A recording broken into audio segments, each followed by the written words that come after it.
They say high school is the best time of your life. But for Marcus, it was a living nightmare. Every day felt the same. He'd walk through the crowded hallways of Northwood High, head down, trying to become invisible. But invisibility wasn't an option. His name was always on someone's lips, usually followed by a snicker or a cruel joke. "There goes the failure," they'd whisper. "Did you hear?"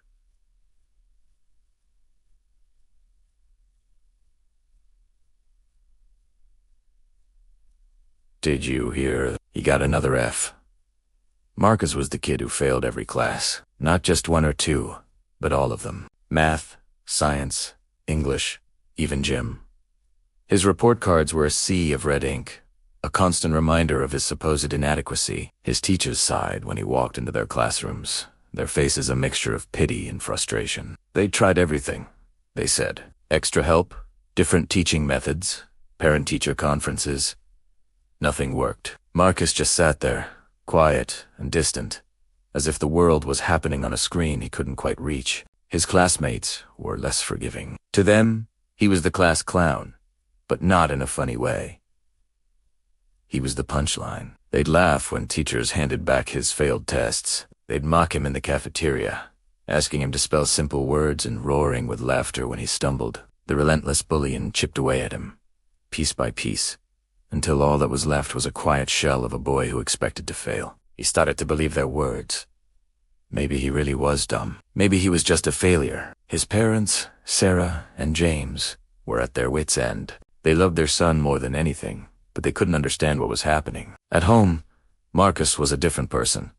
He was bright, inquisitive, and incredibly creative. He'd spend hours in the garage, tinkering with old electronics, taking apart broken radios and rebuilding them into something new and fascinating. He could explain the complex mechanics of an engine with a clarity that baffled his father. A mechanic himself, he'd read dense technical manuals for fun, his eyes lighting up with a passion they never saw at school. They pleaded with him, "Marcus, what's going on at school? You're so smart. Why aren't you showing them?" But Marcus would just shrug, a familiar sadness clouding his eyes. "I don't know," he'd mumble. "It's just different there." The school psychologist had a name for it: severe academic anxiety and a possible learning disability. But the label didn't stop the bullying, and it didn't change his grades. The school system saw a failing student, and his peers saw an easy target. The years crawled by, each one more difficult than the last. The laughter grew louder, the isolation deeper. Marcus retreated further into his world of circuits and wires, the only place where he felt competent, the only place where things made sense. His small garage workshop became a sanctuary, a fortress against a world that had already judged and dismissed him. Then came senior year. The pressure mounted. Graduation was on the horizon, a finish line Marcus was sure he'd never cross. The failure narrative was so ingrained that no one even questioned it anymore. It was just a fact of life at Northwood High. Marcus would not be graduating with his class. The whispers turned into bold declarations. Can you imagine him in a cap and gown? Yeah, right. As graduation day approached, a thick sense of dread hung over the family. Sarah and James received the official notice from the school. As expected, Marcus did not meet the requirements to graduate. They sat him down, their hearts heavy. "It's okay, honey," Sarah said, her voice trembling slightly. "We'll figure this out. Maybe community college, a trade school." But Marcus surprised them. He looked up, and for the first time in a long time, there was a spark in his eyes. Not sadness, not defeat, but a quiet, determined fire. "No," he said, his voice steady. "I need to be there.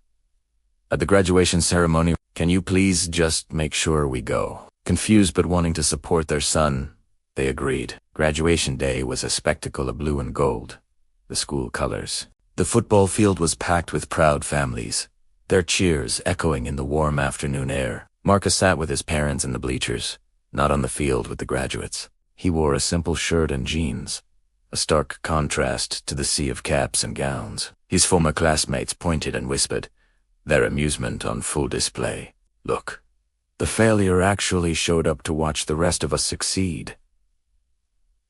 The ceremony began. The principal, Mr. Harrison, stepped up to the podium. He delivered the usual speech about bright futures and endless possibilities.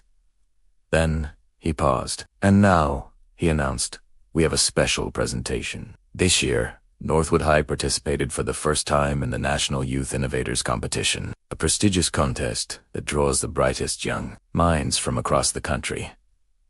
A murmur went through the crowd. Mr. Herson continued, his voice filled with pride. "Students were challenged to design and build a functional device that could solve a real-world problem. We had many entries, but one stood out, not to us, but to the national judges."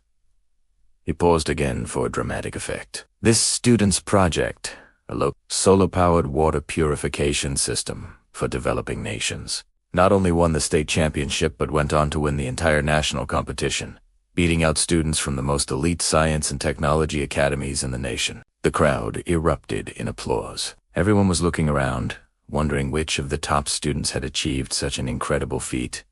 Was it the valedictorian?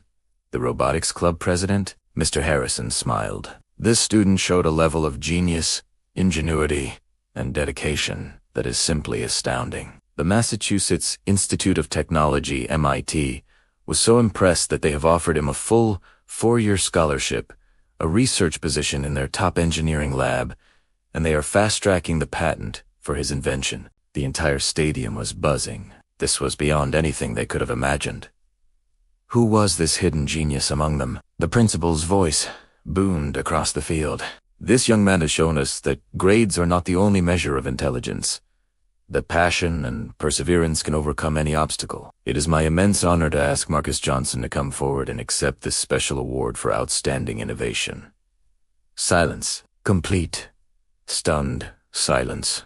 Every head on the field, in the bleachers, swiveled towards the quiet boy in the simple shirt and jeans. The boy they had called a failure for 4 years. The boy who failed every class. The bully's jaws were on the floor, their faces a mask of disbelief and confusion. His teachers looked utterly shocked. Marcus's parents were frozen, tears streaming down their faces. They had no idea. He had entered the competition on his own, using a teacher's signature he'd gotten under the pretense of a simple club project. He'd worked tirelessly in his garage, pouring all his secret brilliance into this one endeavor. Slowly, Marcus stood up. He walked down from the bleachers, his steps steady and sure. The whispers that had followed him for years were gone, replaced by a deafening, respectful silence. As he walked across the field, the silence broke. A single clap from his father, then his mother, then a few teachers, and then the entire stadium erupted into a thunderous standing ovation. The cheers were louder than any he had ever heard, not of mockery, but of pure, unadulterated awe. He reached the stage, and Mr. Harrison handed him a plaque, shaking his hand firmly. The principal leaned into the microphone. "Marcus may not have a Northwood High diploma today," he said, his voice thick with emotion. "But he has something far more valuable. He has a future that he built himself, against all odds. He taught us a lesson we will never forget." Marcus stood at the podium, looking out at the sea of faces that had once scorned him. He wasn't the invisible boy anymore. He wasn't the failure. He was Marcus Johnson, the innovator, the genius, the kid who was going to MIT. And in that moment, he didn't feel anger or resentment. He just felt free. He hadn't needed their grades or their approval. He had just needed to believe in himself. And on graduation day, he made sure everyone else believed in him too.